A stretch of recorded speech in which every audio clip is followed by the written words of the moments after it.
Welcome to the No Clue Podcast. I'm one of your hosts. I'm Tyler. I'm Mike. Welcome back, everyone. So Celtics have won their 18th championship? Yes, they are now the league leader in titles. League leader in titles. Back. That's to being gotta the league that's leader. gotta feel good to get above the Lakers. Yeah. I know they're LeBron's extra happy with that. LeBron's last one put them ahead, and now Celtics came back. Well, I guess He tied it up. tied it And then up. Celtics Yeah. went up. Yeah. Celtics went up. Okay. So we both For had the NBA nerds, go ahead. no, yeah. So we both were more confident in the Mavericks coming into this finals. Yes. Why? Why were you confident? I'll explain why I was, but why were you? I believed in Luka and Kyrie more than I should have.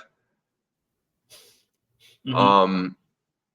And I was fooled, not because you said it, but like you saying it really kind of validated me thinking the same thing in a different way. Is that Luka and Kyrie are good enough that defense doesn't matter. Mm-hmm. And that was an incorrect assumption. Mm-hmm. But I thought Dallas would think that and approach the series that way. And that's not really what happened. Yeah. Which I guess I should have anticipated a little bit more. But I just thought the Celtics showed more of an identity than Dallas did. Okay. Which was very surprising to me. Yeah. So obviously I did feel that way to an extent, but I mean I know the Celtics are a very good defensive team, especially for Dallas, but I guess I expected Dallas's role players to keep playing as well as they have been playing. And I know that the finals is a different animal than the regular season. The playoffs, I mean, the finals is a different animal than the playoffs. The playoffs are a different animal than the regular season. But I think the role players have been pretty consistent throughout this entire playoff run.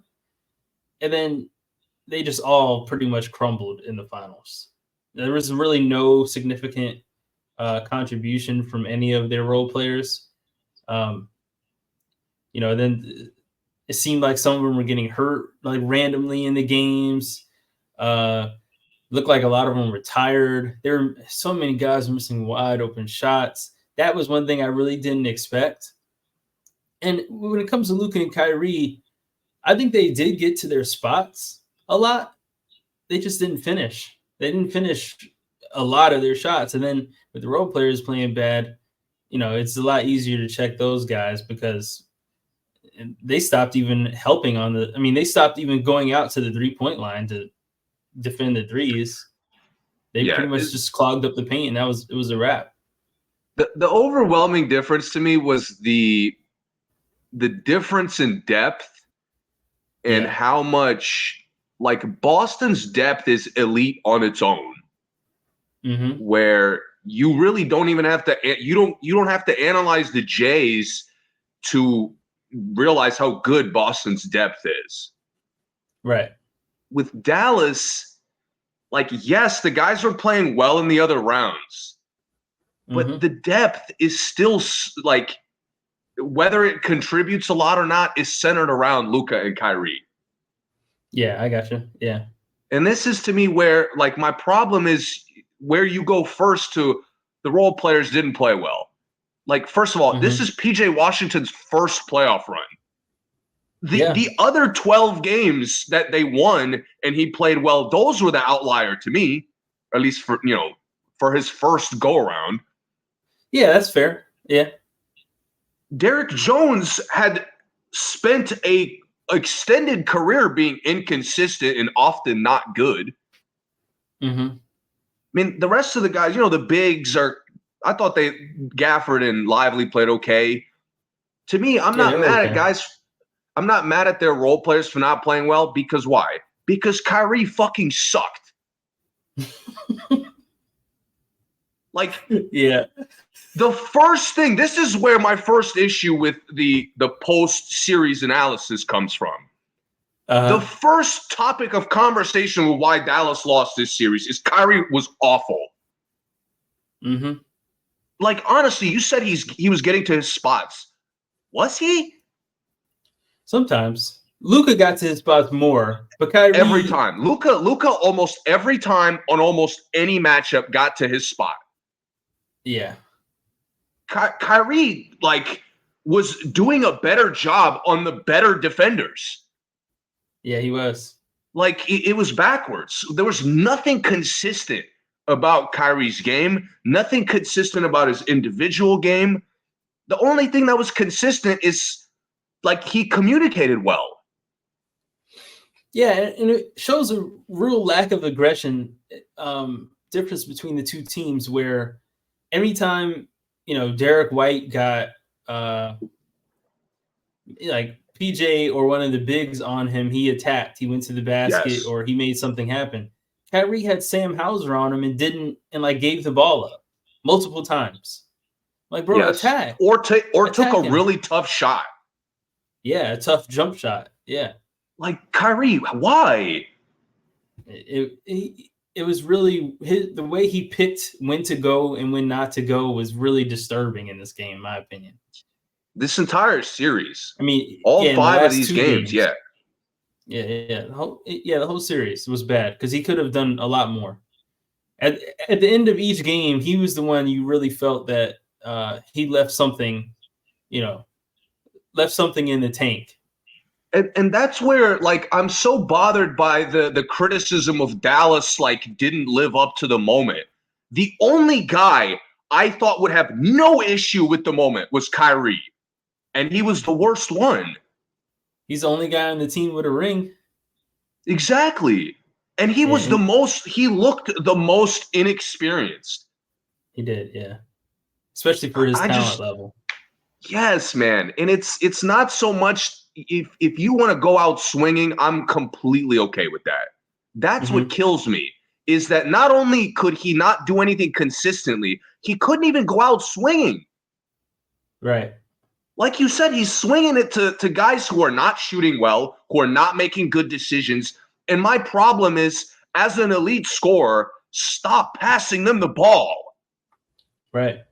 Like, Luka did this to a lesser extent as well, where you're getting a good look every single time. Maybe you're not making it, but you're getting a good look. It's okay. PJ Washington does not have to touch the ball a lot. Like, it's not – PJ Washington scoring a lot is not what got you here. This is where, like, the levels really stood out as the series went on. Like, you look at Derek White, and everybody that I talked to about this series considered him for MVP. Yeah. And, like, that's not a joke. He literally could have won it. Yeah, he was my pick for if someone was to win it, it would be him, I thought. Either of their stars could win the MVP, which they showed. Porzingis showed if he was healthy, he could have won it. Drew Holiday showed that if he needed to shoot more, he probably could have won it. Yeah. Meanwhile, on Dallas, it's Luka or bust. Like, there was no scenario in Dallas where anyone else was even in the conversation to, like, have enough of an impact. Yeah. And that's where the dispute for me, it's like two teams and Boston's better. Dallas is not this, like, balanced all-around team. Dallas is two guys who were unstoppable the whole playoff run. Yeah, and other guys were just playing well throughout the playoffs. They helped that a lot. They did. And to me, like, they got away from that identity and tried to match Boston. Like, yeah, our depth is as talented as you guys. No shot. Yeah. Like, our star players understand, like, how to fit with the team when they're not playing well. No shot. No, not at all. I mean, Boston has had years of continuity and struggle and, like, roster adjustment. Dallas has just arrived. And the class, to me, as the series kept going, I just kept, like, noticing those things. I kept noticing how experienced Boston is. But I look at it, and this is just different ways to look at it. But I look at the Mavericks kind of the opposite of like kind of how we look at the Bucks, where if the Bucks didn't have Giannis, Connaughton might never play well in a game. You know what I mean? Where how you mentioned how the role players really play well off of how the stars score. The stars set the tone for anything the role players do.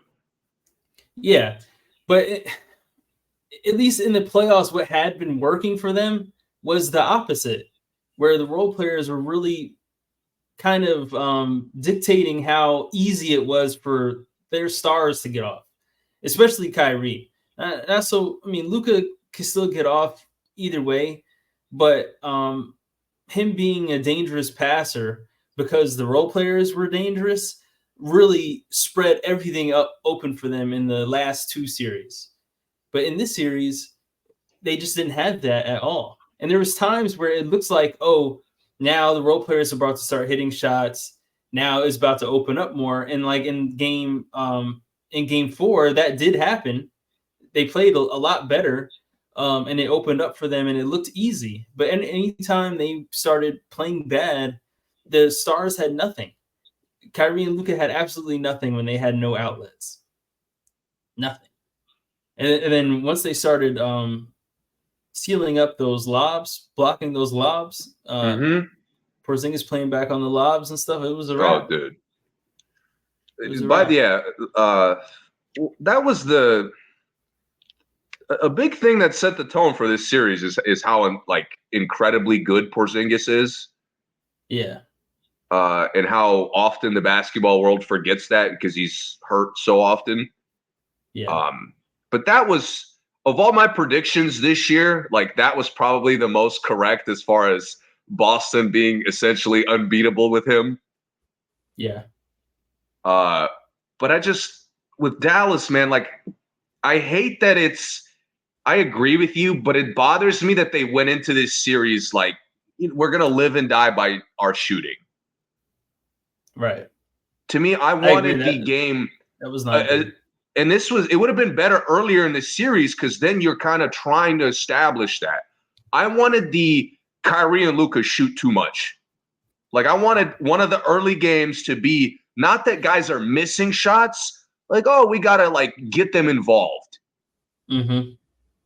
And my problem was Kyrie and Luka always tried to keep a balance. And as the series progressed, I'm like, yo, no, it's not how we're going to come back.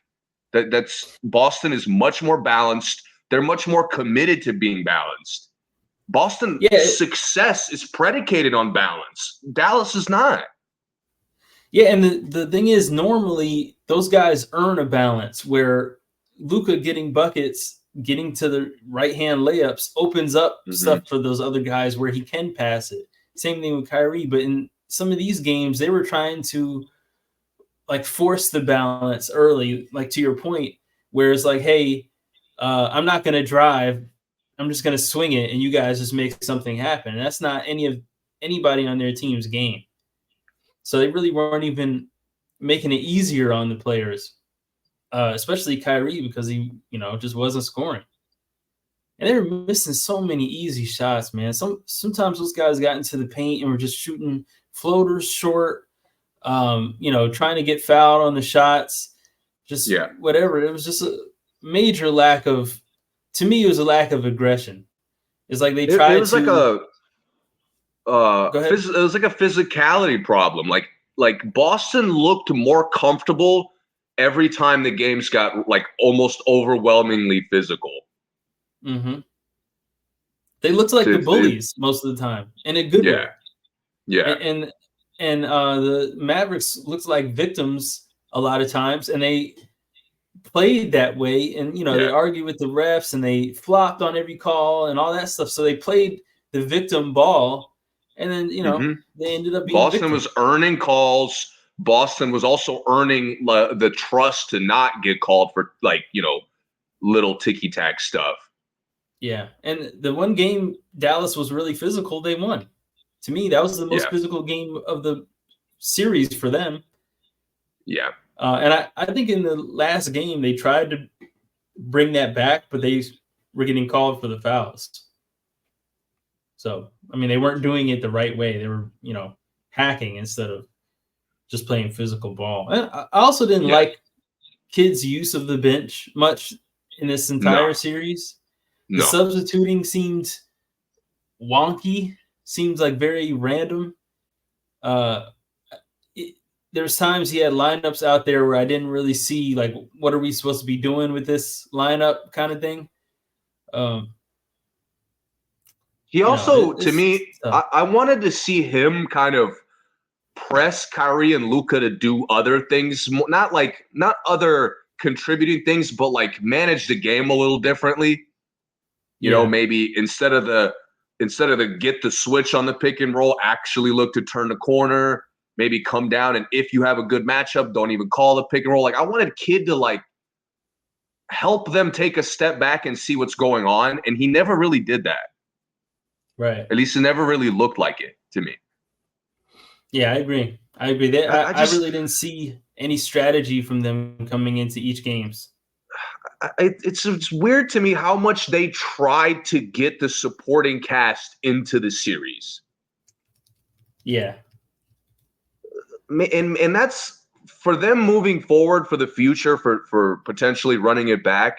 Like, yes, the role players can't be as awful as they were. But at the same time, there's no structure to them playing better. Yeah, this is something we talked about before with I want to say it was the Nets team, so it was another Kyrie situation. But when you have great players, at that time it was Durant and Kyrie we were talking about, they have to get their percentage of impact on the game. They have to get theirs no matter what. And then everything else that comes after that is the plus you get to try to get to your 100% to win the game. So in most of these games, Luka probably didn't give his whole percentage. Maybe he was 10%, 15% below. But Kyrie was a solid 30% below his percentage. Then they expected all the role players to like make up for all that. And that's not how you win the finals. I mean, very, very rarely is that how you win the finals. You have to at least do your part, do your job, and then everyone else has a chance to do their job and maybe give you a plus. But if you're not doing your job, you're the star, you're not doing your job, it's going to be tough. And the Celtics always had someone that did their job. Everyone did their job in their wins. Yeah. I tell you, this is, and he got rewarded, and it kind of validates him because he didn't dominate the series and won Finals MVP. The approach Jaylen Brown had to this Finals is like perfect. Yeah, I agree. Physical every game, attacked weak links every game, didn't just go right. His turnovers were like actually him being aggressive, not bullshit passes, not driving in like straight into help side. It was just, basic shit. Normal. Yeah. I'm being aggressive and I make a mistake. Right. And to me, what sealed his Finals MVP, he was the only guy who clamped Dallas's 2 stars. Yeah, I agree. With Luka, it was less. Luka still, got to get some buckets, but he had Kyrie in jail. Like, he had Kyrie struggling to dribble. He had Kyrie not knowing where he was on the court. He had Kyrie not knowing where the kick out is. Like, he specifically had Kyrie in shambles. I mean, even with Luka, he had a lot of strips on Luka. He was the only guy that matched up well with him. Yeah, he did individually.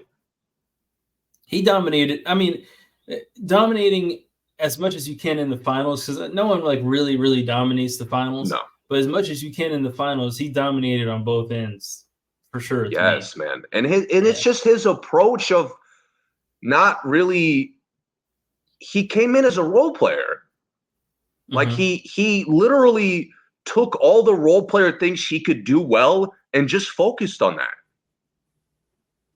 Mm-hmm. I mean, the only times he was unstoppable is when he usually is in transition. Like, yeah. that's the basic stuff that Boston fell back on. Kind of validated how they were long overdue for this title. Yeah. And to me, Jaylen Brown winning Finals MVP was very validating for him as a player, I think. I agree. And we've long, I mean, like 3 or 4 years now, you and I have been team Jaylen over Jayson. Yes. Not a lot not of that people have been converting to that team this year. Yeah. I think that the flaws, Jason's flaws outweigh his, positives, and Jalen's he just really doesn't have that many flaws. I mean, his ball handling is suspect sometimes, but it's not suspect enough to really affect the game. Yeah. And I haven't been critical of Luka, this is pretty much the whole conversation. Mm-hmm. But his fouling out in game 3 was like unacceptable. That, that's like a stain that now you have to spend years trying to fix. Yeah. Because now, like, you showed, even though all year he showed progress as far as how he deals with officiating and just his composure, but to lose that progress in the deciding game of the finals, like, it's such a bad time. Yeah, I mean, his composure is really bad. It is all season. It is an international play as we've seen, which was kind of scary going into this season as far as his leadership goes. Which I think that throughout the season, Kidd did a really good job of owning the leadership of the team. But when it comes to the finals and it comes to these big moments, if your star has no leadership in him, then this is what you get. You get situations like this. Leadership as far as getting buckets is one thing, but leadership as far as knowing that you're the most valuable player to your team and that whatever happens, we need you out there, that's a different story. Exactly. And that game 4, he set the tone. What did he have, like 25 in the first half? He was just abusing Drew Holiday. Yeah. And it's like that was the blueprint for me once we got 2-3 games into the series. Like, Boston's clearly better. It's down. We're team buckets. Like, that's all we could do. Yeah. And I wanted to see more of that. But to me, you mentioned earlier, he didn't maybe give 100%. Yeah. To me, very simple fix. He's got to get in better shape. Yeah, he does. Like, forget being a better defender. He's got the size to be decent. He's already a better defender than Halliburton. I mean, all these guys trashing Luka. Halliburton, for the 2 games he played, was much worse than this. Much worse on defense, and nobody was saying anything. But with Luka, like, you got to get in better shape. You got to get up and down the court more, faster. Like, you have to have more energy to attack rather than just settle. Mm-hmm. I hate to compare, but it's the Jokic blueprint. Mm-hmm. You got to get to a point where, like, you could control the game for the entirety if that's what it takes. Yeah. And I think he doesn't have to. I don't think Dallas is going to expect him to be a lockdown defender. So it's not like there's like some pressure on him to be this two-way player. You just got to stay in front of people from time to time. Yeah. Yeah. I mean, so I think it's a simple fix for him. Most teams' best players happen to be, one of the worst defenders on the team. That's very common. The Kawhis, the Paul Georges, those guys are rare air, but a lot of times it's Steph. It's ridiculous to be mad at Luka for getting blown by Jaylen Brown. Like, do you not see the athleticism difference? Holy shit! He's checking all-stars. That's my problem. It's like the unathletic guy's getting blown by. That's on him, not the help side for never being there on time. Help side was never there. PJ Washington. There's the whole highlight. If you watch the whole game highlights, is PJ watching people lay the ball up. Seriously, again, like all PJ the layups was really bad. PJ and Derrick Jones just had a disgusting final. Disgusting. Just so, there's bro. some The games, amount of crazy shots Derrick Jones just threw up. Why? Yeah, I know. Why? It's like I understand Boston has all this talent at the role player spots that okay they can take bad shots and they still don't, but they can. PJ, no. Derrick Jones, no. Yeah. Like if Kyrie's not taking bad shots or swinging it to you guys, there's no way you're taking worse shots. Yeah. There was and a that lot to of me times, again goes back to the identity of Dallas. Yeah. And there was a lot of times the Dallas guys went way too deep. Like, hey, just take a mid-range pull-up. It's right there. Kyrie, Hardaway, Luka, PJ, just pull up right there in the mid-range. It's there. You don't have to try to attack Horford and Porzingis every time down court. Or Luka take a would tough get three. Luka would get 2 to 3 great mid-range shots. And it's like, even if he misses one, it's so easy to just keep going to that. And then they're back to like the layup or three. And by the way, they're not getting layups. So by default, it's just three, brick. Guys, please, can we switch it up? Oh my God. Right. And the answer was no, they never did. They never switched it up. They didn't. Even in their win, they just played tough on both ends. It like strategically, I didn't see a change. Mm-hmm. It was just like a desperation, if anything. Yeah. Yeah, it's kind of strange. I mean, I don't know. Well, let me ask you, what do you think the Mavericks do from here? Do you think they need a roster change? Or do you think it's just run it back? Okay. Run it back? Please, just run it back, and Luka and Kyrie need to be more hungry. Like this should fuel the two of them much more than anybody else. Yeah, I agree. Because Luka should be sick to his stomach right now. Luka had a easy path. If he won this, face of the league, easy. Yeah. Best player, put easy best player. Maybe he's not actually the best player, but the standard, you're winning. You dominated the tougher conference. I mean, again, the path was just obvious to me.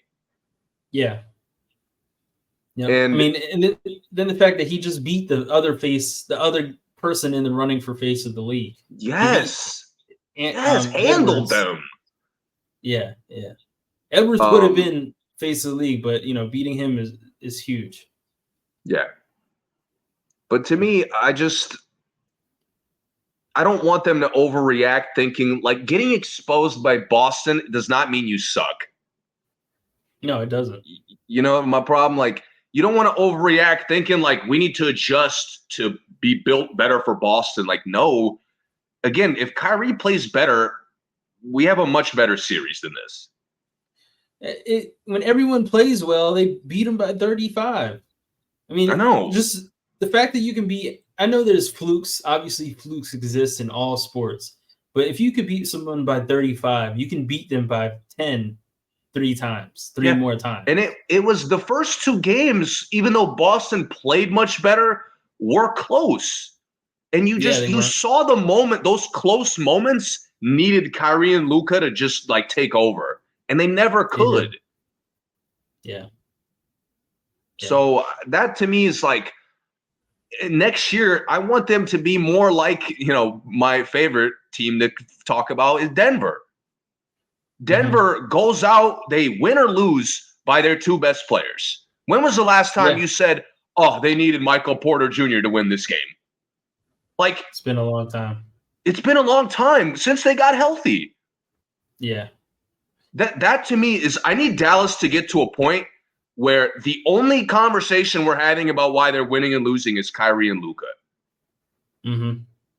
To me, they're not this like balanced, really deep, all-around team.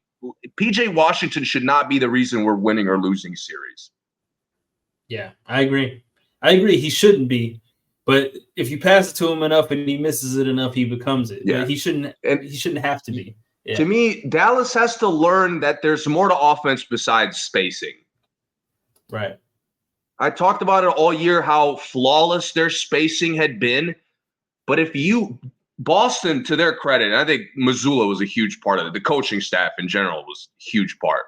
They saw how we're not taking away Dallas's spacing, but we can funnel them to take the shots we want.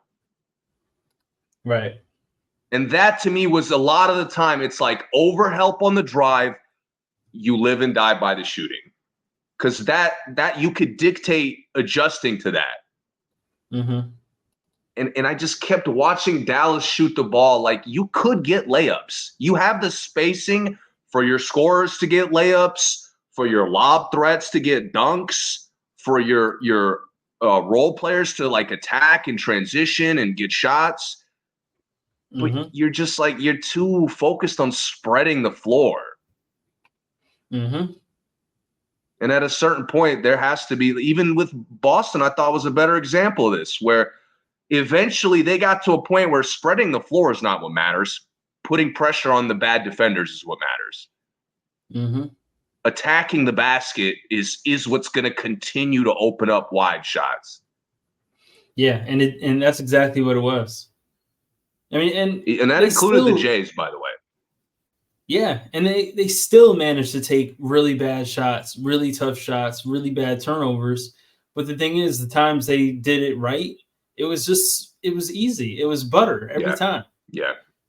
Every time they really drove, they either got a layup or they got a good shot off of it. And when they kept doing that, I really couldn't comprehend why they still went into step back threes in people's face game. You couldn't? Like, they tried to sprinkle it in there. I mean, I could because I know them, but they kept trying to sprinkle it in there, like just to see how it was going. I'm like, bro, just go to the basket. It was working every time. Jaylen was dunking on everybody all series. White was getting the layups. Even Horford looked good inside and out in this series. Drew Holiday did too. Yeah, he did. Drew hit some tough shots. He didn't really take or make a lot of threes either. Like, Drew was getting a lot of the game too. He was getting a lot of layups. He was getting a lot of like cuts and drives, which I really like.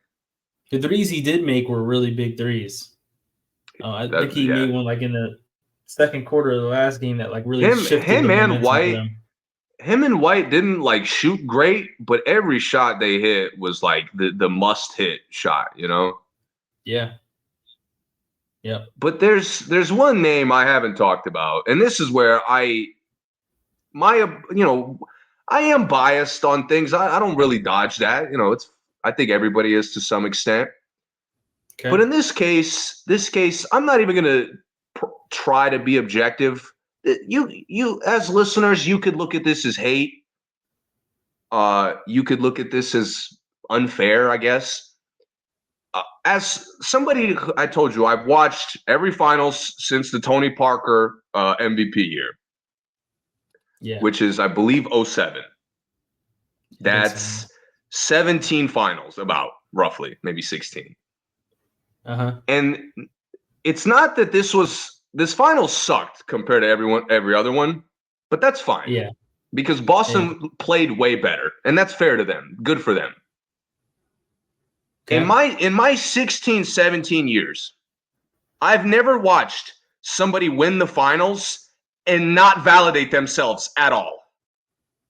The Celtics, you mean? The Celtics validated themselves. Jayson Tatum. I mean, he gets a fucking pass. Kyrie doesn't get a pass because Kyrie sucked and he fucking lost. And it's a key when you suck and you lose, that's the key reason. Especially as a star player. Yeah. The Boston Celtics dominated this series in spite of their quote unquote best or second best player. Right.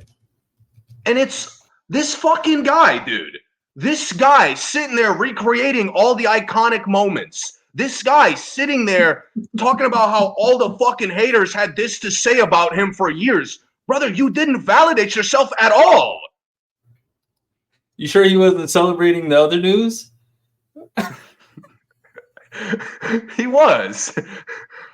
But this guy talking about how the media has said all this about him.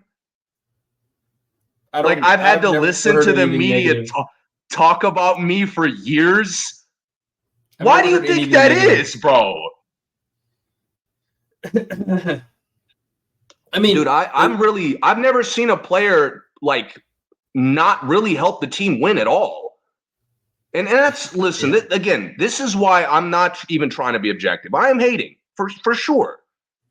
He obviously did some good things throughout the games. I thought game 2, in the second half, I liked how he attacked. Mm-hmm. But my God, Jayson, what the fuck did I just watch for 5 games?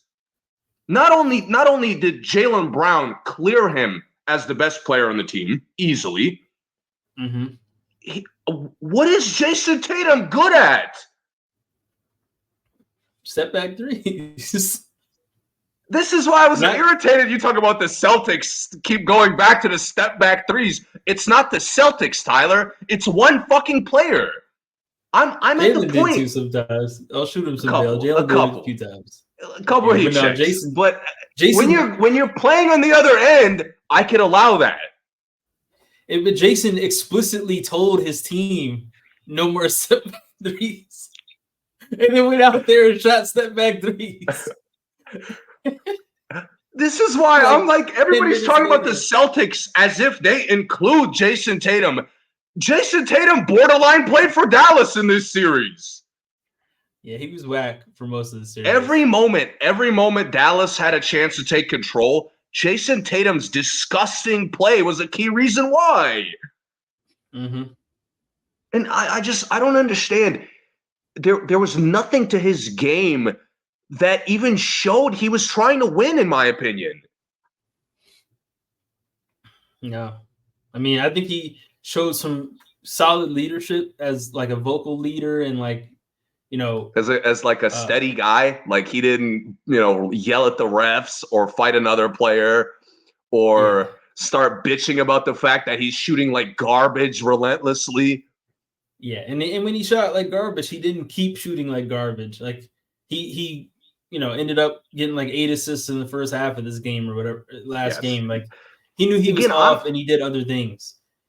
This is where my hatred is even more passionate, because in the moments he played well, I'm looking at a Boston team that could have won 4-zip and none of the games were close.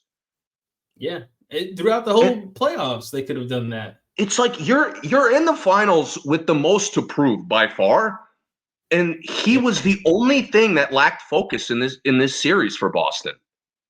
Mm-hmm. Everybody else for Boston was like in Mamba mentality, like locked in on who they are, what they need to do to contribute to the team. And here comes fucking, what the fuck are you doing, Jayson Tatum, taking some of the most disgusting shots imaginable, letting Luka Hezzy drive by. By the way, Luka's not an athlete. So if he's Hezzy drive-bying you, you're an awful defender. Mm-hmm. So he was the guy who relentlessly let Luka get whatever he wanted. He was the guy who still had disgusting turnovers in every game. He was the guy who couldn't establish any aspect of his game. None. No, he really couldn't. And I'm hearing if there's a player in the league. Celtics. Sorry, go ahead. I was going to say, I don't know if there's a player in the league that uses his like versatility in size less than Jayson Tatum does. Like, bro, you're 6'9". Why aren't you like your height isn't just to shoot over people. That's not why you're 6'9". You're 6'9" because you can get layups over anybody. You can take it into the paint over anybody. You can post anybody up. But it's not just to shoot, 30-footers over people. That's not the only reason you're that hot, that tall. Yeah. But I never really seen him use it any other way. I was personally disgusted by what I saw. Again, this isn't really analysis. I'm sure, people are thinking like, oh, I'm completely unfair, and he definitely played well in like long stretches, which is wrong, but okay. Especially the long part. He never had a quarter and a half of good basketball. Never, not once. But again, the fact that like he's part of Boston validating themselves is so wrong to me. It's like everything else in Boston has validated themselves except Jayson Tatum. Right. I mean, forget the fact that he wasn't close to Finals MVP. The team looked. They could have honestly looked better without him. That's tough, but I'm not. Which again, this is why I prefaced this rant with the fact that it's not objective. But he was the only guy. This is my final way to put it. He was the only guy on Boston who often didn't look desperate to win. Like he was just out there doing random shit. Yeah. Which not another fucking soul for Boston did that. Yeah, I agree. So that to me is like Boston is interesting moving forward because easy dynasty potential, like easy. The next couple years, if they're serious, can easily be theirs. Yeah, it could. And it's gonna be up to the guy I'm hating on so relentlessly. Tatum? Yeah. And the fact that like he's so nonchalant with how he contributes in the game. It is what's gonna I want to root for Boston. I want them to, if they're good enough, to win 3 titles in a row. But the idea that it could be him not being engaged that costs them like a key playoff game, or the reason they lose a series they clearly shouldn't, which is looking back. I mean, the last 3 years, every series loss is extra gross to me. I mean, after they won this one? Yeah, because they were this good. Maybe not like Porzingis and Drew obviously weren't in that, but they had the potential to beat everybody they played prior. Yeah. Yeah, I mean, I say it every pod. They've been this good for probably 6 years, in my opinion. I mean, I know Kyrie got hurt at the end of every season, but even on the Kyrie teams, they were this good to me. And my worry is that, like, in his eyes, based on his words, like, I've silenced the doubters. So he's going to continue to play like that. Yeah. I want him to be more hungry to be a great player. Is that unfair of me? A little bit, but I'm not mad at it. Only reason why I say it's a little bit unfair is because, I mean, sometimes those guys just want to win, and that's cool. I don't really like his post-game comments, Tatum's. They remind me of Paul George at his peak post-game comments. But I mean that in a negative sense for those who don't get that. I don't know, man. I don't know. Maybe he just isn't great. Like maybe he just isn't there. Oh, well, and he's obviously not all-time great, in my opinion. But he's current, like for the current NBA, he is great. Yeah. And how do I? I'm trying to like really put it a good way. It's the same. It's honestly the same as Jimmy Butler. They don't play the same, obviously, but it's the approach of like you're almost too arrogant in how good you are at basketball. Yeah. To where you're just bullshitting a lot of the time because in your eyes, in your mind, you have the switch. Like you could just flip it, turn it on. But to me, if there's anything, like Jimmy shows often that he has that switch. With Tatum, it looks like he doesn't really know if he's going to be awesome or awful. And a lot of that is just a self-awareness to like do something you're really good at. Stop trying to show me that you have no weakness in your fucking game. Mm-hmm. Because all it keeps reminding me is how not perfect your game is. Yeah. Yeah. That's fair. That's fair. You know what else? Another perspective that bothers me is how like star players that lose get hated on pretty aggressively. Mm-hmm. Could you imagine any of those star players like being able to not to really matter how they play and the team could still win? What do you mean? Give me an example. I mean, to me, did Tatum's play matter in this series? His presence did, but not really his play. He didn't really have a lot of impact with his play to me. And that's such a luxury. Like thinking about that, that's such an insane luxury to have for a star player. I mean, even KD with the Warriors had to cook, or they probably would have lost to LeBron. Who did you pick for the Finals MVP? Who did you think would be Finals MVP? I don't remember from the last pod when we talked about it. For if Boston won? Yeah. You said Porzingis, well, right? Yeah, I was hoping Porzingis was healthy, which, I mean, he looked like it for a second. Well, who else did you say? I'm pretty sure it was Jaylen Brown or Derek White. It's one of them. Okay, yeah, and I went with Derek White. But that just says a lot in itself that neither of us picked Jayson. I don't know, man. I hate how highly he's regarded in the league, and winning it's kind of, people are kind of seeing it in the way I am of he's not moving up in the NBA rankings in anybody's eyes. No, not a fucking soul considers like anybody he was debatably better or worse than.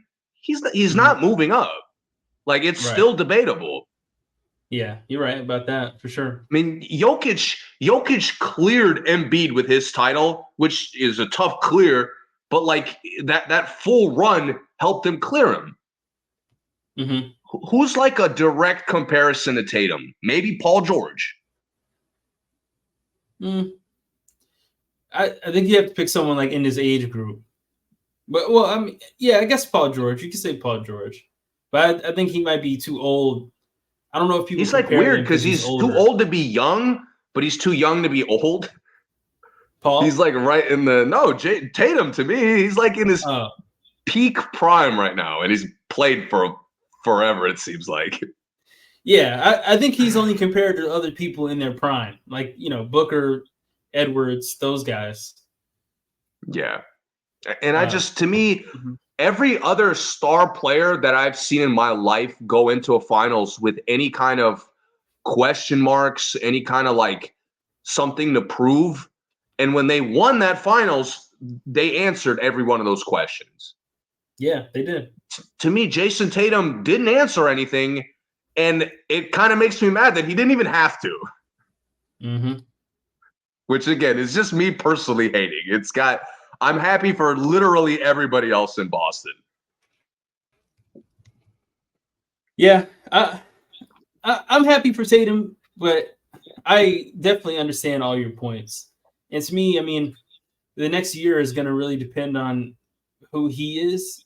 Because I think that, I don't want to say it bothers him like emotionally or like in a jealousy way, but I think that Jaylen reaching his potential is going to maybe hurt the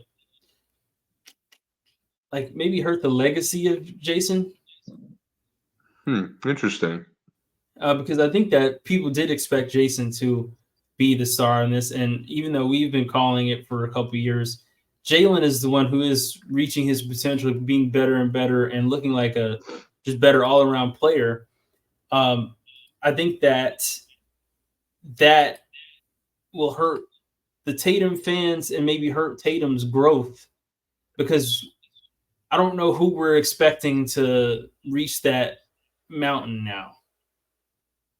And if one doesn't reach it, the other one does. What does that say about the other one? I mean, the conversation we're having is it's not that bad because it's the final. It's only 5 games.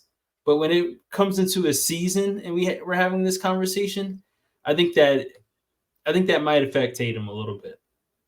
I think we may see Tatum maybe more vocal about it, maybe taking more shots than usual, or having those games. It's tough. I don't think he's as much of a head case as Harden, but I think Harden had a similar moment where he wasn't an all-star that year, that he just started tripping for the rest of the year.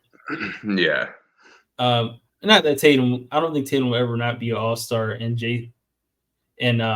Brown will, but those kind of conversations, like Brown being in an MVP case and Tatum isn't, I think that'll affect Tatum more because I don't think he's prepared to ever be a Robin or ever be considered a Robin or ever be considered the second on the team. I think he looks at himself as the star of the team. And, even in the interviews, he acts like everything is on him. He idolizes Kobe.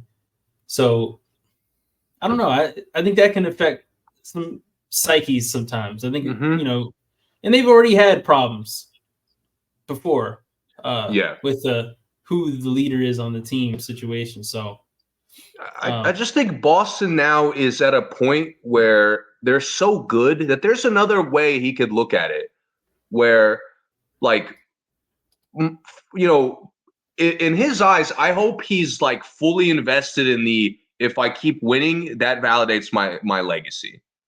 Yeah. And to me the flip side of kind of me expecting him to be more of a great player is he forgets being an individual player and just does what Jaylen Brown just did, where help the team however you need, get away from like your own individual aspects of your game that are just selfish, which really is just your shot selection. That's it. Yep. Like, to me, Boston is so fucking good now. There has to be a level of, like, I don't have to take tough shots almost at all. Mm-hmm. And that, to me, moving forward, like, I really want to see them become fully balanced, fully invested in like, Drew Holiday can win MVP, Derek White, Porzingis, whoever they keep. I don't even know if they'll be able to keep all these guys. That's the one thing I think is going to be. We'll talk about that later, but yeah, I agree. I would like to see them more balanced. And I think like Jaylen's starting to set the tone. If Jayson commits to that and that really becomes their full season all the time identity, Boston could have a better run next year than this year. Yeah, especially with potentially everybody coming back. I really don't know about their contract stuff. Are they gonna lose anyone? As far as I know, no. Horford's coming back. Yeah, I don't think they'll lose anyone this year. But next year I think is when it'll be tougher because the conference will be healthy, but they have the upper hand. Like, they have the advantage. They've obviously are battle tested. They've see what it takes to win now. Like, it's up to the Jays to make this team a dynasty. Yeah. I hope they do. Yeah. I really, even though I'm hating on Tatum pretty relentlessly today, the path for that to me is easy. Yeah, I agree. They have all the pieces it takes, and they have the youth. Yes. And Horford is easily replaceable as far as youth goes. So he's not that big of a deal as far as dynasty goes. But they have it. They could do it. Yeah. It's just tough that they would have to be a lot better than they were this year. A lot better. Yes, especially in the playoffs. Right. Like, that to me, they played down to the competition a lot and won, which, like, I guess in hindsight, because you didn't handled the full run is good. Yeah. But yeah, it's not sustainable for you to keep showing your own flaws. Right. It's not. It's just so many losable games, and you just don't see that from teams as talented as some of the teams we've seen in the past that have won the championship. Yeah, that's a perfect way to put it. In the East, I don't know if the East playoff-wise could possibly have been worse than they were this year. Really don't think they could have been. Health-wise, yeah, it was just the stars literally aligned. Yeah, I mean health-wise, yeah. I mean, there was games the Cavs were missing 3 starters. The Knicks missed 3 starters in their games. The Pacers were missing 2 starters. Starter in a 6-man. The Heat were missing 2 starters. It's just like it was just a really rough East playoffs when it came to health overall. It just wasn't. That's one reason why the team isn't as validating as everyone wishes they were. Right. Yeah. Yep. Okay. Well, congrats to them. Moving forward in the rest of the NBA. So we have new coaches around the league. Coaching hunt. Lakers offered Dan Hurley a ton of money. He turned it down. Not enough. Yeah, not enough. Ton of money. He turned it down. He wasn't feeling it. Which shout out to him, by the way. That's taking advantage of your circumstance and maximizing your worth. Yeah. I want to see literally every person on the planet doing that every time they get a chance. That, and also picking stability over the greed in that situation. Because now a lot of colleges are giving out lifetime deals. They're giving out 10-year deals. I would pick that over a one and done in the NBA any day. So you get this stability, you get long term, you get better fandom, I would say. I mean, colleges very rarely trash their coaches like the pros do, so I mean the pro fans, I should say.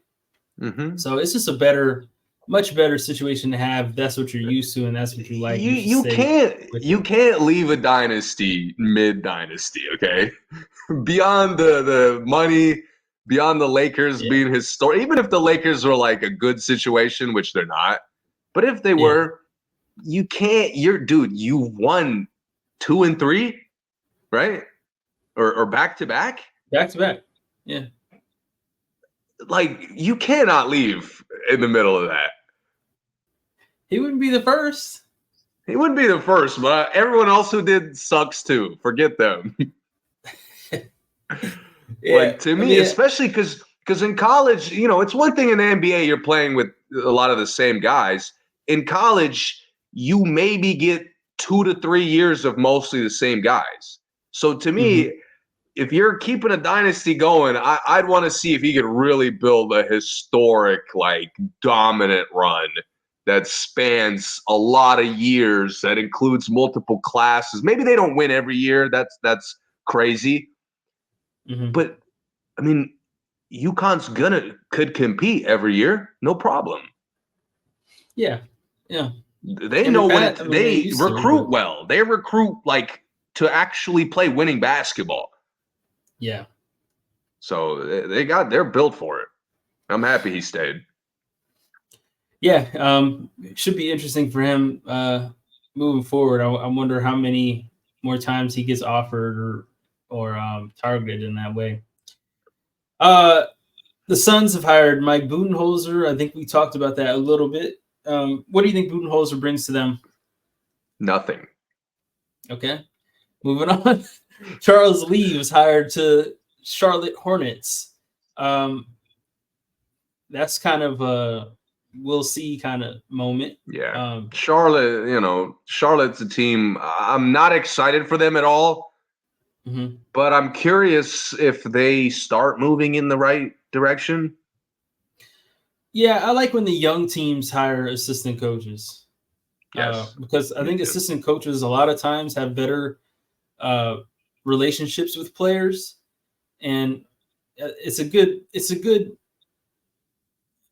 experience for them to grow with growing players as well. Grow as an assistant. I think he's a pretty young guy. So that should be interesting. Let's see who else. Brooklyn Nets hired Jordy Fernandez, assistant. He was a Kings assistant. He also coaches the Canadian Olympic team, I believe, FIBA team. You said he came from the Kings? Yeah. I would like to see him transfer that identity a little bit to the Nets. That would be interesting. That would be cool. I think the Nets, they need to play faster. They need to run and gun more, and just kind of utilize the fact that they're young. They didn't really use that from what I watched last year. Mm-hmm. Yeah, I agree. See, who else we got? Brian Keefe, Washington Wizards' new coach. He had been an assistant. What do you think? You're the Wizards. Similar. I told you I like that they stayed in-house because they're such a joke. Hiring a new coach wouldn't really matter. Yeah. But the bottom line is they're a fucking joke. So I really don't have any thoughts. Still on the hunt is the Lakers, the Cavs, and now the Detroit Pistons, who have just fired Monty Williams. Breaking news. After one season, Monty Williams has been fired. This is depressing, dude. I never root for organizations to like be in purgatory and look inept. But this is like, how are you not as an organization? This, like, how is this not just maximum levels of embarrassing? I don't even know where to start with this, man. It is. I don't know why the fuck. We had multiple passionate conversations about how inept Monty looks, which I don't really know why. Detroit was like the fact that we talked about them multiple times this year is just weird to me. Mm-hmm. But I guess it's probably my fault because I hate bad basketball so much, and Detroit is not an inept roster, even though they looked like it. Mm-hmm. But it's. I mean, I said this when they hired him. What are you giving him all that money for?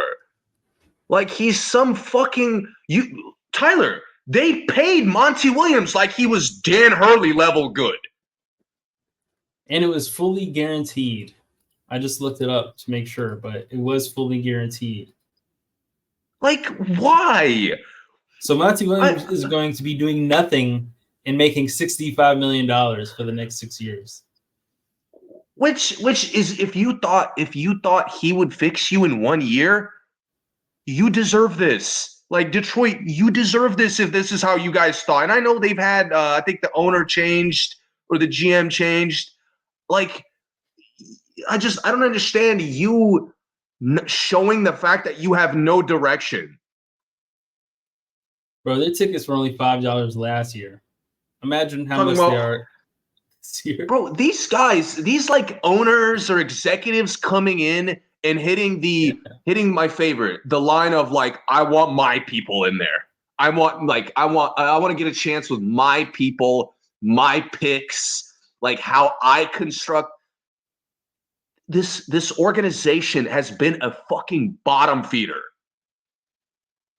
Yeah. They have been at the bottom of the NBA barrel, not even competing with the other bottom feeders. Mm-hmm. And you're on the step of, I want my people to go in the direction I want. Like, how about building any level of continuity? At all. To me, like I'm completely on the side of Monty was part of the reason they were so fucking trash. But I also can't fathom who the fuck are you bringing in to improve this situation? Yeah.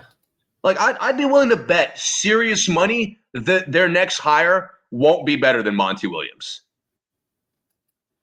Won't be like a better coach or do better than this year? Like won't be a better coach. Okay. I mean, this year, is kind of a random. Maybe if I thought bad health was a lot of their problems, a lot of their not like inability to build any kind of play style. Specifically, Duran missing. Like, he played phenomenal the first 2 weeks, and then he missed like 2 months. Yeah. That really fucked up the year. But if they're healthy, they could win some games even with a worse coach. Yeah. But to me, like, status-wise, you're not getting somebody better than Monty. Yeah, I agree. And they're not going to get someone who's been to the finals. Who are you going to get that's had this level of experience developing rosters? Like, maybe I have personal issues with what Monty's done the last couple of years. He still has an extensive history developing young teams. He does. And you're throwing that away. I guarantee it's going to be somebody fucking random or like a guy we've never heard of before. Maybe another college coach. I don't know. I wouldn't like that. But if they get a no-name assistant, or not, no name is a bad way to put it, but like a random assistant. Yeah. I hope they frame it in the like I want this guy to establish his identity. Because that has shown to work. Brad Stevens did it. Joe Mazzulla has done it. The Utah guy has done it. OKC guy has done it. I mean, that's a decent amount of examples just there off the top of my head. So it's possible, but again, just to fire Monty and to lose this much money, like, coaching is not what you're missing, Detroit. Yeah, it's not. And again, in my opinion. No, I agree. It's a lot more than coaching. I'll tell you a name I would like. JB Bickerstaff.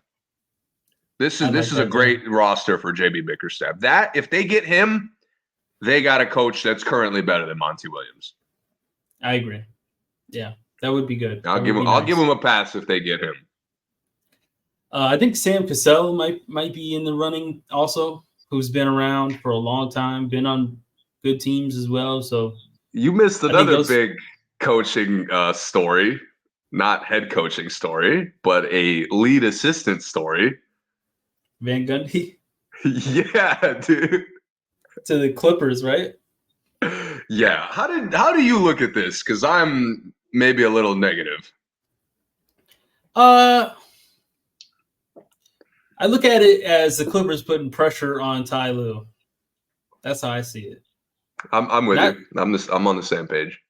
Yeah, I think this is saying, look, man, come on.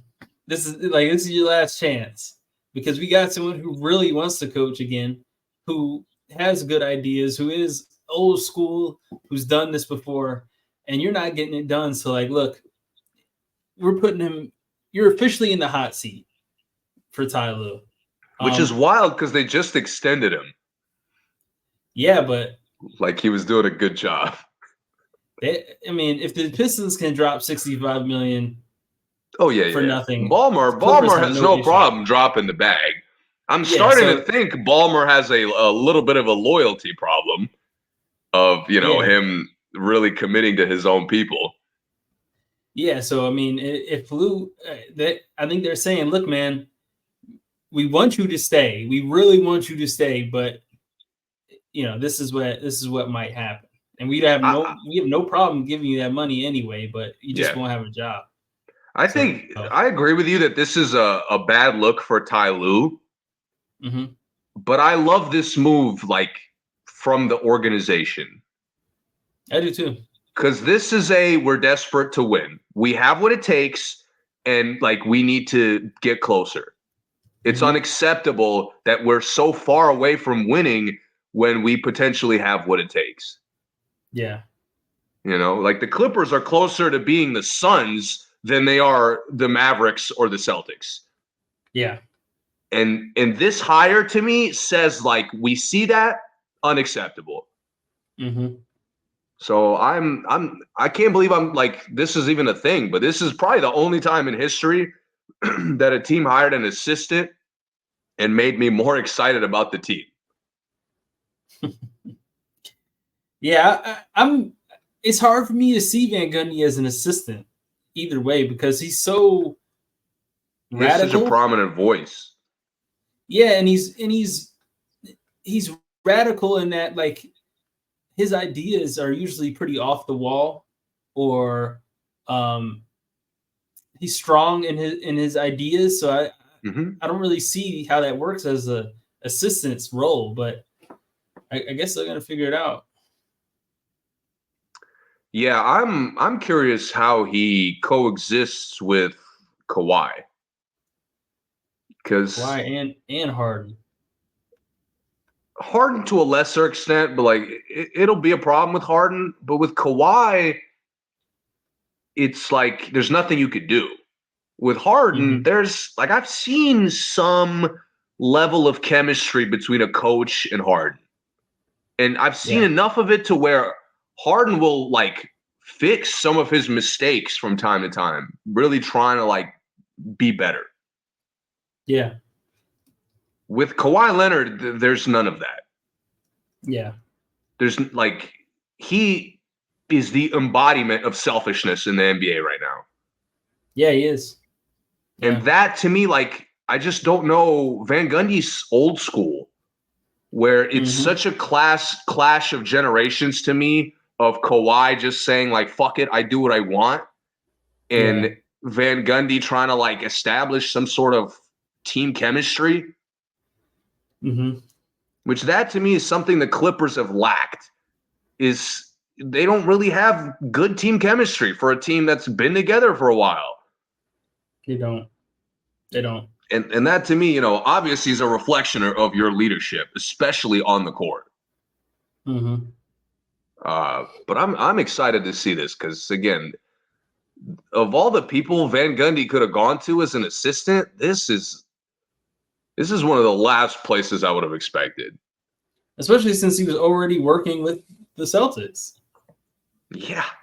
And they just won, and then he's going to leave for an assistant job somewhere else. Like, just hire him. Why wouldn't you hire him? And this is completely speculation. I hope he was secretly in the running for the Lakers job, and Ballmer snatched him up. This is probably not true. But the fact that the Clippers are getting better assistants than the Lakers could get head coaches? Yeah. Whew, that's not a good look. I don't think he wanted anything to do with it. No. Of course not. That's just my personal desire. But he might have been.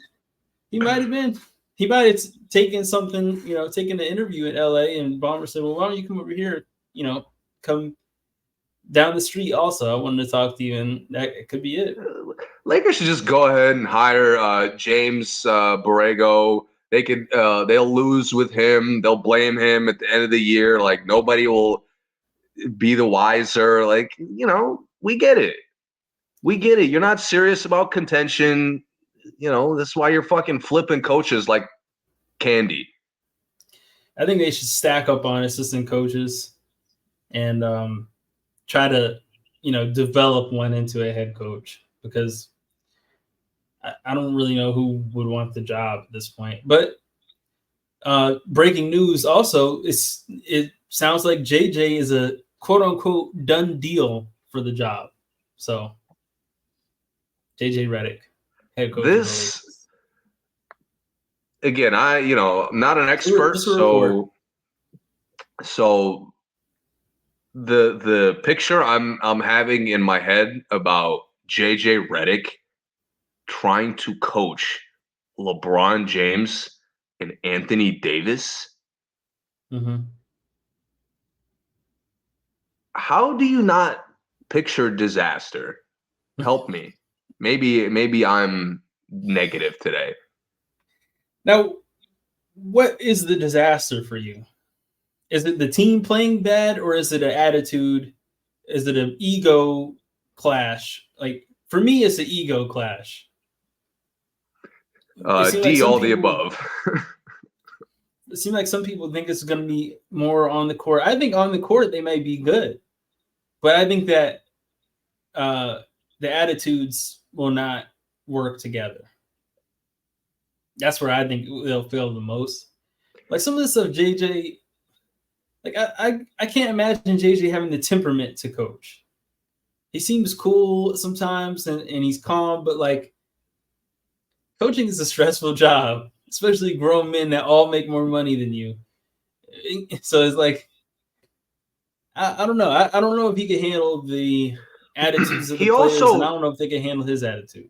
He also, for somebody who's like a former player, he is like completely lost in the stat book sauce. He is. Oh my God, the way he evaluates everything about a team's performance based on the fucking numbers. Yeah. For somebody who literally played is so gross. It is gross. And I know he'll like he hits the basic like it's not all about stats. Meanwhile, all my analysis is based on the fucking stats. Mm-hmm. Like, what are we talking about? And that to me, if I've been waiting for the Lakers to get somebody who can actually coach LeBron. Yeah. And if you can't coach LeBron, you know what the cascading effect is? You can't coach Anthony Davis. Mm-hmm. So, like, that to me is why them going for Dan Hurley is them acknowledging what I'm saying. We need a serious coach. We are a contender. Like, we're not putting a fucking random on the sideline. That's disgusting. Mm-hmm. And you miss out on Dan Hurley. You could go to JB Bickerstaff. You could go to Van Gundy was a possible rumor that could have been. And I'm just asking for like candidates you're showing public interest to. Bickerstaff would have been interesting for LA. But going from Dan Hurley to JJ Redick means there's no logic to your coaching search. Duke players? That's what the fuck is that? Like, what do I care about Duke when I'm looking for a Lakers coach? No, you said there's no logic. I'm just trying to figure out the pattern. Yeah, like that logic makes me comprehend the reasoning less. Yeah, I mean, he haven't been serious about anybody that didn't go to Duke, so it's like it is kind of weird. Dude, how LeBron? Please, LeBron, you're the second best player of all time. Like LeBron, again, I cannot fathom how the second best player of all time on his last couple years. Yeah, I'll play for a first-year head coach. Why, LeBron? Why? Yep. I don't know. Who did they have success with, Tyler? The one coach that had real experience. Is Frank Vogel an all-time coach? Fuck no. Is Frank Vogel a great coach? Probably not. Is he a good coach? Maybe not. I don't even know at this point. But he had experience. I think he's a good coach. I don't know why they don't hire him back. He probably is. They should. I'm sure he's available. He'd be good in Cleveland. He would. But my problem is like, it's getting 17 years of assistant experience is not the same as head coach. Who are you talking about? Darwin Ham. JJ just has 16 years of playing experience, and he's the second candidate. Respectfully, I don't give a fuck about his playing experience. No, I'm just saying they don't care about any experience. That to me is it's the obvious, like, this is what we should want. Experience and an ability to coexist with star players. I wonder why Steve Nash hasn't interviewed for another job. I don't wonder that. I don't know about you. I don't know if you're joking, but I don't wonder that at all.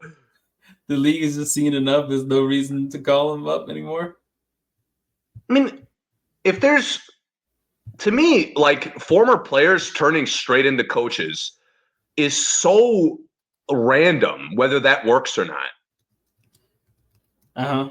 Like, there's no pattern to any position or any, like, level of former player that transitions either well or poorly. It's random. Yeah. some guys, I mean, I honestly, based on the way he played, I thought the natural progression was for Derek Fisher to be a coach. And look how that turned out. Badly. Not good. It wasn't even good in the WNBA. He had personal character issues that I didn't even predict. Yeah. But he sucked as a fucking coach when he was in the league. Let's be honest. Yeah.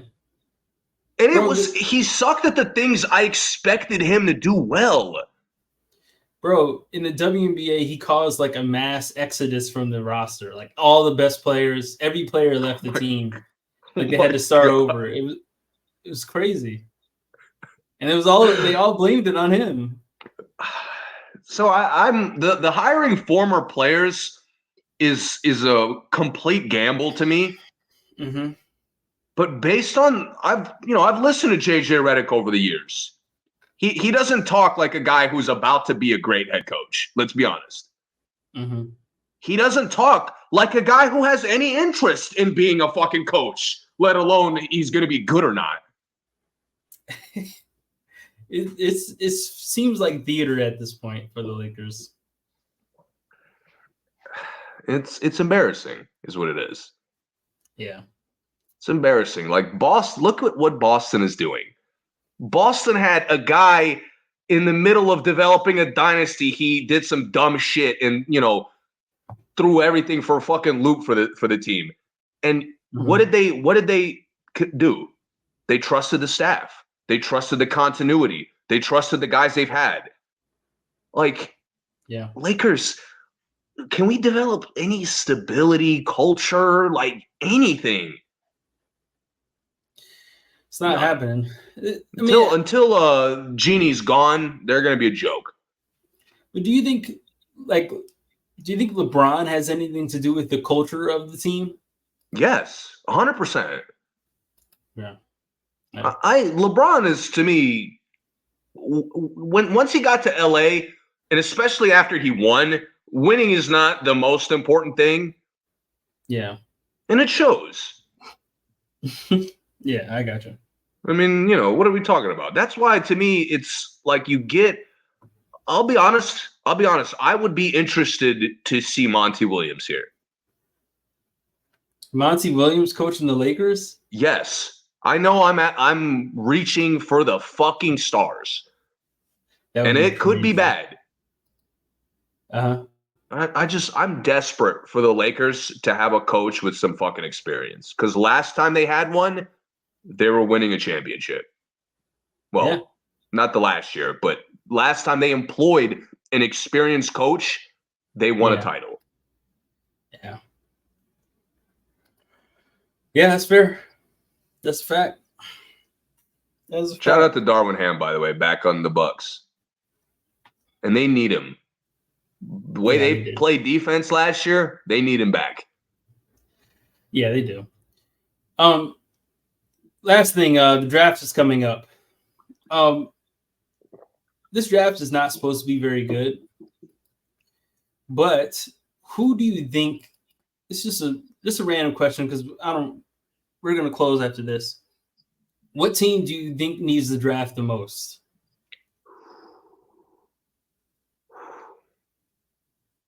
That's a good regardless question. of where their draft. Yeah, you threw me for a loop. I wasn't ready.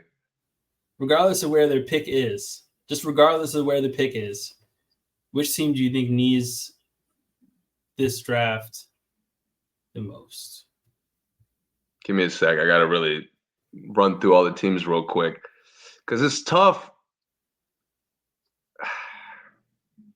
You can give me three. You don't have to pick one because one is kind of tough. I would say of all the young, like up-and-coming teams that haven't started winning yet, the Spurs. Spurs, okay. Also, Spurs, to me. That's why you think they need it? Because they need it. Like, explain.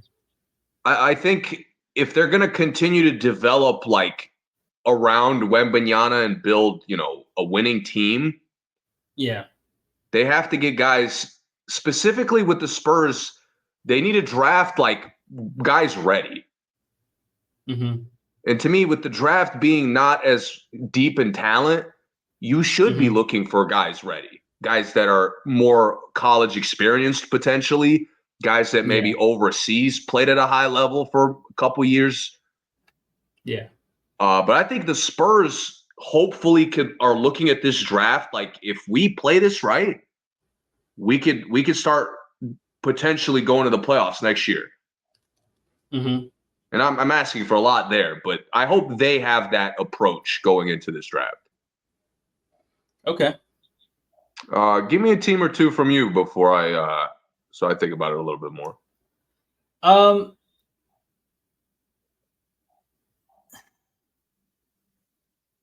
This is kind of a weird one, but I think Chicago.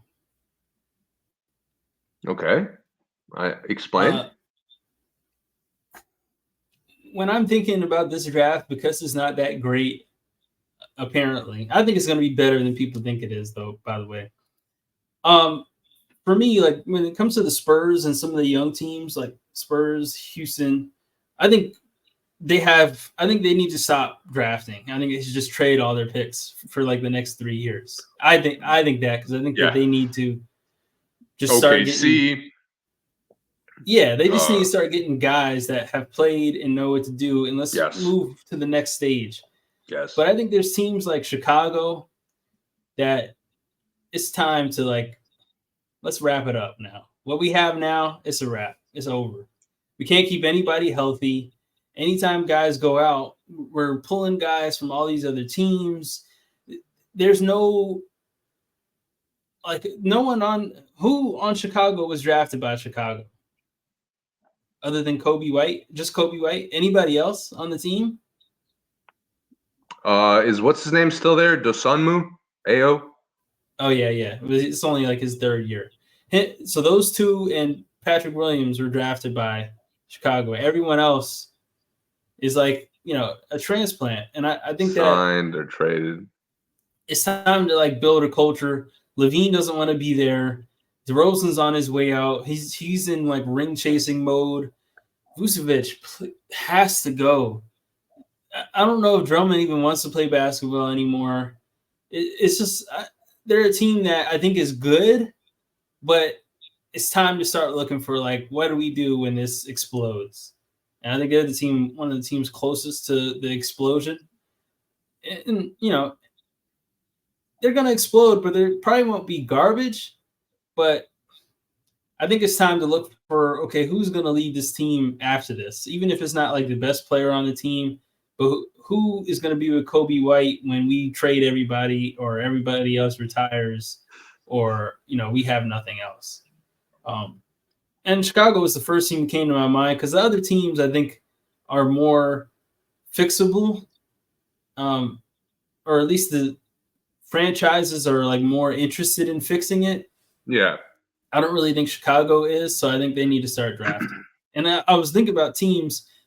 Who else has the least amount of guys I can think of that are actually drafted by the team? And Chicago is up there for me.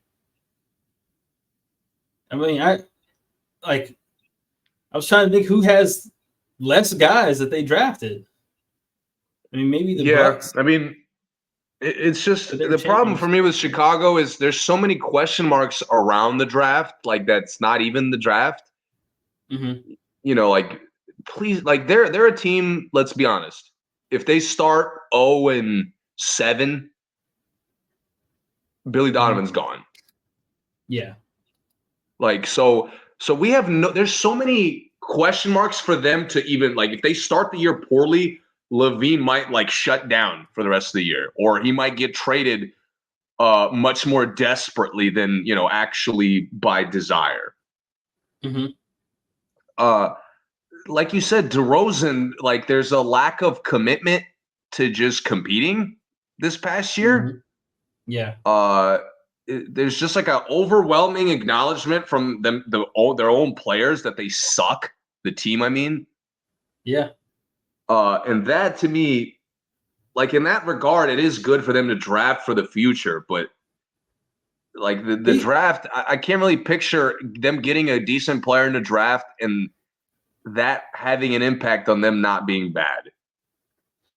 Oh, well, I don't think it's going to make them good, but I think that after like you mentioned, Levine may be traded quicker or whatever. I think that they'll need somebody, even if it's not going to be someone to make them good. But I they're see going to what you run out mean. of Yeah. people on the team because like I said, most of these guys at least act like they're tired of playing basketball, playing professional basketball. So I don't even know what they're going to have at the end of the next season. To They me, may only have 4 or it's 5 scary. guys. Chicago is setting up to be in disgusting purgatory. I mean, they're already kind of in that, and they're like plunging in deeper. Yeah. So I think you draft for the future. I'll be honest, like maybe getting out. I really wonder if Levine hadn't gotten hurt, would he have already been traded like the past deadline? Oh, for sure. Because then we would have had some idea of, are they foolishly trying to like restock, or are they really committing to a rebuild, and are they really going to establish something with the one bright spot, their coach? Like Billy Donovan has been the only consistent bright spot since he got there. Yeah, and it's weird that sometimes you see that he fixes something and it works for a while, and then the players just like let it down, or like something happens and it ruins all the momentum they had, or it's not always the player's fault. Sometimes it's just an injury. Like Billy seemed like he fixed the lineup issue they had, then somebody gets hurt. Now the new lineup issue, and he keeps running into these roadblocks. Yeah. But I think you get stability through the draft, not through trades. And they're a team that is desperate for stability of some sort. Even if it's just someone that just surprises them in like how well they can shoot or how well they can contribute, even if it's not that much, but they need some stability, man. It's bad. Yeah, I got 2 more teams. Do you have any other teams besides Chicago? No, you go ahead.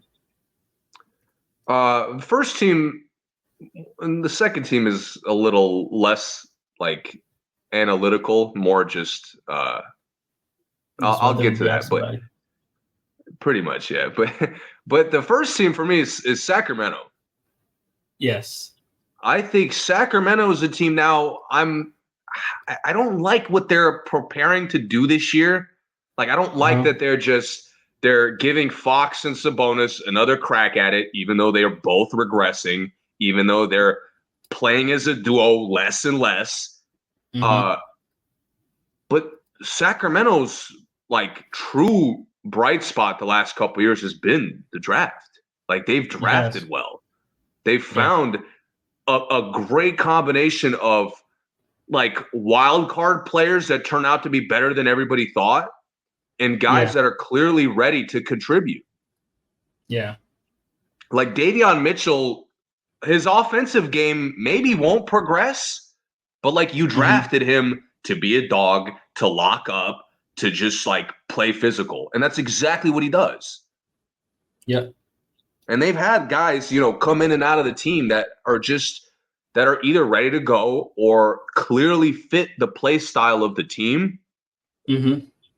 Now, where I'm stuck, and I'll ask you for help, I'm not sure what position I want. Like, if I had to pick what position they should kind of look for. Yeah. Because they've drafted, like, with Murray, you're not looking for scoring much. With Barnes still there and Huerter and Monk getting healthy, you're really not in the mix for wings or guards much. Well, I think they are. I think they do need a point guard, another point guard, which is really tough to get in the draft because it's such a high risk job. The point guard is. Yeah. But I think either getting another point guard or like another athletic center. Yes. I think for them. A mobile one. They run through the athletic centers. When they use them, they look great, but for some reason they just can't hold on to them. I want them. You know what I would love to see from them is to attempt to play Sabonis at the 4 again. That would be nice. And not change his game, The problem to me is they put him at the 5 and they allowed him to develop like a good amount of versatility to his game. But I think they, as a team, could maximize that if they play him alongside a versatile mobile big. I agree. Yeah. I mean, that's how it works for everybody else. I don't know why and they're it's the not only even ones that don't want to do it. It doesn't even have to really be versatile. It's just mobile. Like I think it would work with a Derek Lively. It would. Just a high motor guy, a lob guy, a guy that runs, that is relentless on the glass. Like, I think Sabonis is smart enough to figure out the spacing playing with a guy like that. And Sabonis can pass. I mean, him passing really doesn't help when he passes it to guys and they take a shot and there's no one to get the rebound. Like when he was down there getting rebounds, he was good. He could kick out, get the next rebound, kick out, get the next rebound. But playing him at the high post, top of the key, and 5 out is really not a successful game for them. No, to me, spamming handoffs is not. It's too predictable. Yeah, especially if your team's not like a really good shooting team. Like if they were a really good shooting team, I'd be all for the 5 out because the spacing, the drive and kick is nice. Fox driving and kicking. Fox isn't that aggressive, and they miss too many shots. They drive and kick and they miss shots, and there's no challenge to get the rebound. Nobody gets back. It's just not like the Warriors can play that game because they're going to make majority of their shots. But that's why there's like a clash. There's almost a clash of what Sacramento could be at their best and what Sabonis is. Yeah. Because that's why I want them to play a little bit bigger. Like, Sabonis is such an elite rebounder, and yet Sacramento is not a rebounding team at all. Yeah, because he's never in the paint. And right. So it's you're building the team so focused on spacing, yet you should be running. Yeah. Like you should be. It's Indiana kind of came and took Sacramento's blueprint and already made it better with the player that they gave him. Right. That's a little ironic, but I mean, it was a good trade for both sides for now. It was still. But again, like, Sacramento is going to run it back with, pressure on Mike Brown, which I don't think is the right approach. But to me, if I was wrong and their identity isn't easily exposable, which last year it looked like, drafting a guy or a couple guys that are ready to contribute or like quickly develop into guys ready to contribute, which is something, again, Sacramento has shown an ability to find those guys. Mm-hmm. I think could add even more depth to a team that doesn't really show the depth they have. Mm-hmm. Doesn't really use it also. I think that's a good call. I completely agree. I was thinking about Sacramento. I didn't say them, but I definitely was in the same mind frame. I think the reason I said getting another guard is because when Fox comes out, they look really bad. I know they try to throw some of those other guards out there, but Mitchell, he's a good defender. He's a good competitor. He's not really much of a guard, I'll be honest. Just the other guy they threw out there this year, the dreads, ponytail. I mean, they threw out Duarte a lot. I mean, he just doesn't fit for whatever reason. No, there's another guy that they played a lot in the playoffs. I mean, towards the playoffs. What's his name? So bad for forgetting his name. Who am I missing? Huerter got hurt, and Keon Ellis. Keon Ellis. They played him a lot towards the end of the season. They trusted him a lot too, which is crazy. Yeah, and he just wasn't ready for that. And the thing is, you could tell when guys really haven't played point guard before. Like, I mean, Mitchell and Keon Ellis, I don't know if they have, but it didn't look like they have. And I think they're desperately in need of someone who's played point guard, who understands the responsibilities, who understands that role, that can come in as a backup for Fox and actually do something. Someone who can also get buckets here and there. I wish they would just take positions more seriously in general. They need to. They Like don't at all. Sacramento, there's a lot of teams that like I understand why they kind of play positionless. With Sacramento, without even fixing anything, if they like really just like attributed the where people are to positions a little bit more, it would clean up their fucking basic predictable possessions so much. Absolutely. Such a simple change. I hope Mike Brown gets this team back on track. I think he can. We'll see. We will see. I don't have another one. This one is kind of whack, but I think Denver needs a good pick in this draft. Not that when I say need, it's not like that serious, but they need, if they were to draft someone, it needs to be someone that they can play or they can flip immediately, like that has some value and that they can trust, because they do the weird thing of like playing guys all season, and then when it comes down to the playoffs or it comes to an important moment, they just like they don't trust him that much. Kind of how Kerr did with Kuminga. I was literally gonna say Malone is starting to develop some of that Steve Kerr thing of like leaning way too heavily on your stars. Yeah. Like when I said earlier, Luka got to get in better shape, kind of like Jokic did, so he could play all game. That's only speaking from a player's perspective. Like as a player, as a great player, you should want to play the whole time and dominate the whole time. As a team, as a coach, like you shouldn't think like that. So you should have a way of being able to play without Jamal and get buckets. You really can't. You should have a way to distribute the basketball without Jokic. You really can't. Yeah. And that to me was kind of really what stood out in the Minnesota series, where there's no nuance to Jokic and Murray playing two-man game. There's none.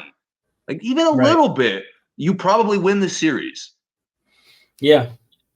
And I think drafting a guy and it's more so Malone really maybe sacrificing some games to play younger guys more next year.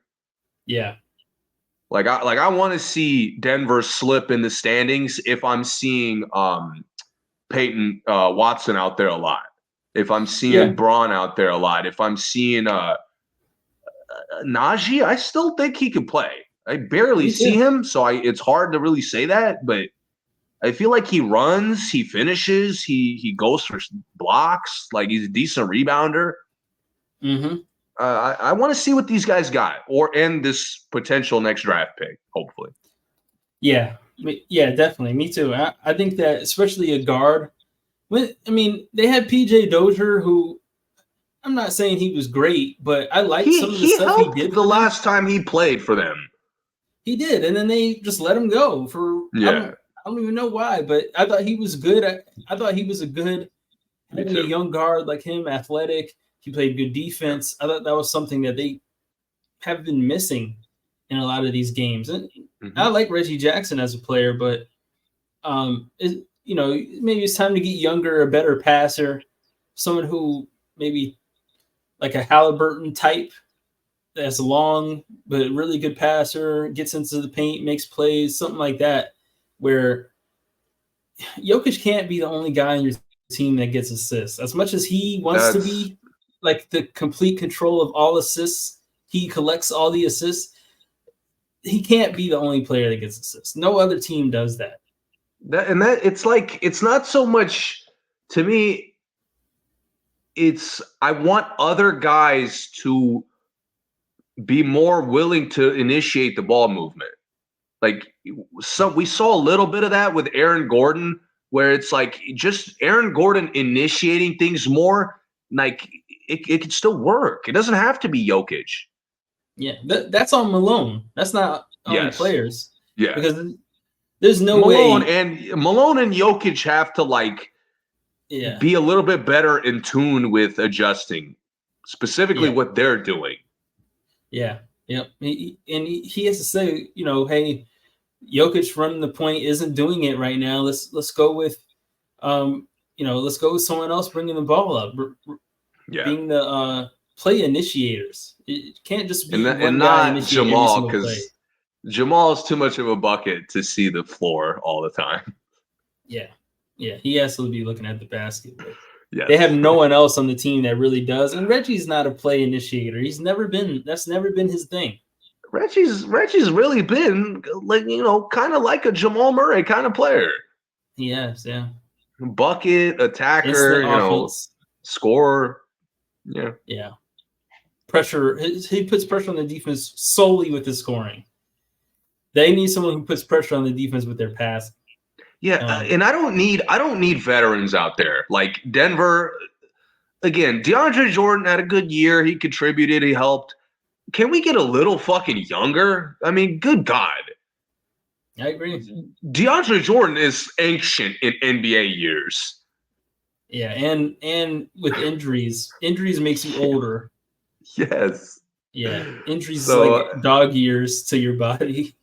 Like I don't mind DJ sitting there for another year. DJ could go somewhere else, and they might need him to play a little bit more.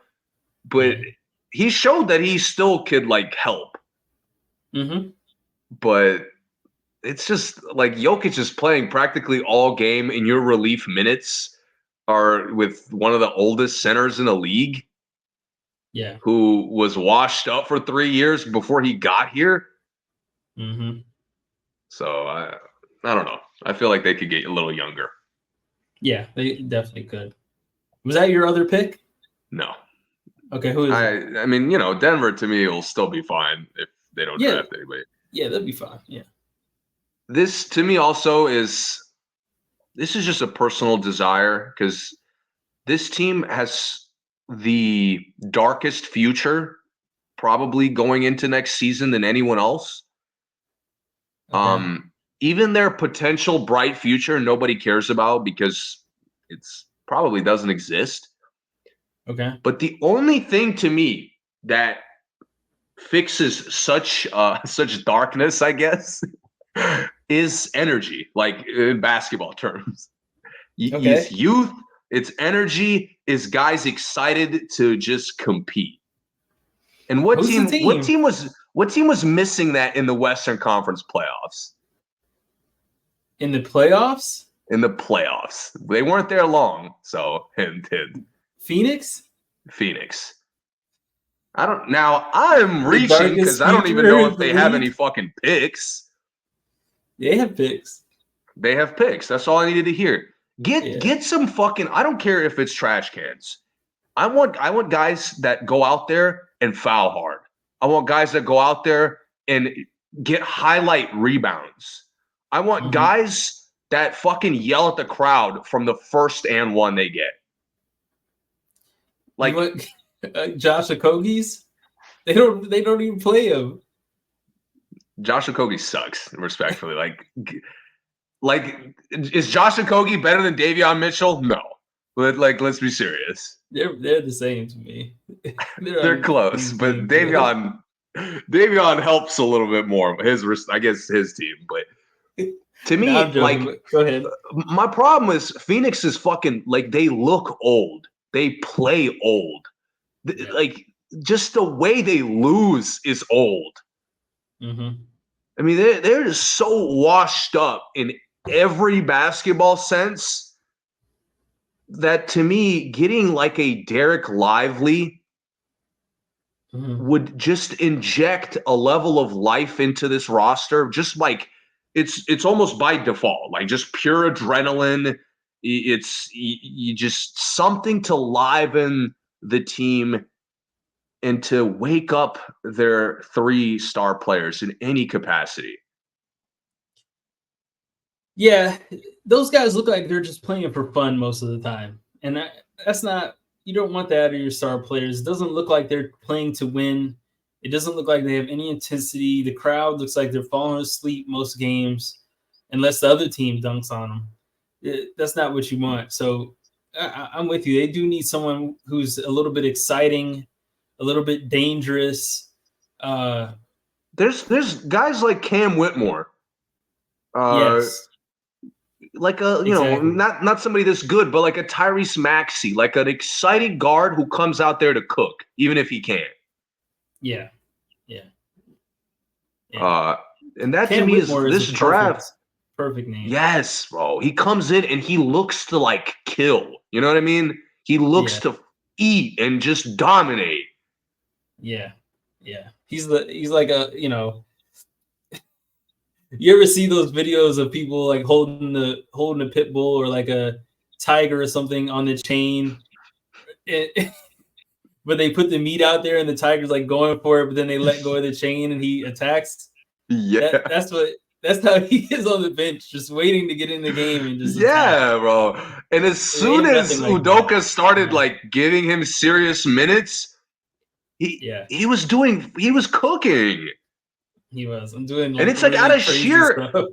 it's like out of sheer confidence. You watch his games, like I can't tell you what he does well other than relentlessly attack. Yeah, Like literally, that's it. He would get the ball in transition, not even in. I'm like he would initiate transition out of nothing, he would. just because he's going straight to the basket from 75 feet the other way. Yeah, And that to me is like I just want. They had even a guy like Grayson Allen who was aggressive and looking for his shot, gave this mm-hmm, team life. A guy mm-hmm, like Royce O'Neal being in good shape gave this team a little bit of life. He ran hard. He like kicked it quickly. He cut a lot for no reason. yeah, Even Nurkic. Nurkic always trying to be the strongest guy on the court, always trying to like be way more physical than everybody else. Doesn't always work out. Didn't in the playoffs. But it's mm-hmm, the like just the hunger. yeah, It's that hunger of I've lost so much faith in the 3 stars to lead in any capacity that yeah. it's like with Boston, where you force the roster to be so fucking good, we don't even depend on the star player leadership. Mm-hmm. And I hope Phoenix tries that, which again is just for sheer excitement, not for any actual basketball success. Yeah, I mean, I'm with you. I think every team needs those guys, and not every team has. I thought it was weird. I mean, don't get me wrong. I get that he wore out his welcome in the league, but I thought it was weird when the Clippers let Montrezl go, because Yes. that's what he did for them. He would have a vicious dunk, a vicious block every once in a while, and it like injected the team with energy for like the next 3 minutes of the game. But he just couldn't put together a full game of it. Unfortunately, there's also a layer of that conversation to your point of a lot of these teams could have guys sitting there and we just don't know it. That's true. Like there's a lot of situations where I mean Cam Whitmore took like 3 months to start getting real clock. Like you said, Montrezl's doing exactly what you expect him to, and for some reason the team doesn't want it. Yeah. Or they choose to like overvalue his weaknesses rather than focus on his strengths. Yeah. So there is unfortunately a level of like coaching that plays into it. But the Mm-hmm. draft to me, like who you draft still tells us the direction you're trying to go. It does. Yeah. And that to me, I think some of these teams we've talked about, I want them active in the draft. Mm-hmm. I want them to like look eager to improve the team. Yeah. Yeah. Because I mean, the team that just won added the 2 best offseason pickups of the offseason last year. Yeah. Pretty much. And they almost won the year before, like or was relatively close. Mm-hmm. So I love the notion like teams, no matter how good they are, just keep trying to get better. Yeah. I don't even know why those teams let them pull that off. Like it's kind of crazy. Like I don't know Yeah, why and in Portland. hindsight, Portland is sick. Yeah. And maybe there's a level of pettiness there, to get I To guess Dame. Drew a title before Dame, but I don't know. Why? Yeah, it's crazy. But anyway, that's it for us today. Covered a lot as far as NBA goes. Next week we'll be talking about the draft, more about the draft, some WNBA, which has been fantastic. Really exciting games this year. Exciting MVP race, kinda. Asia Wilson's kind of dominating, but everything else has been really exciting. The rookies have been exciting matchups, highest viewership ever, stuff like that. Some NFL news. There has been some news that's coming up soon. It's been a while since we talked football. Yes. Yeah, I'm ready to get back to it. So that's all in store for next week. Thank you for listening. As always, please subscribe, share, follow us on socials, and we'll see you guys next time.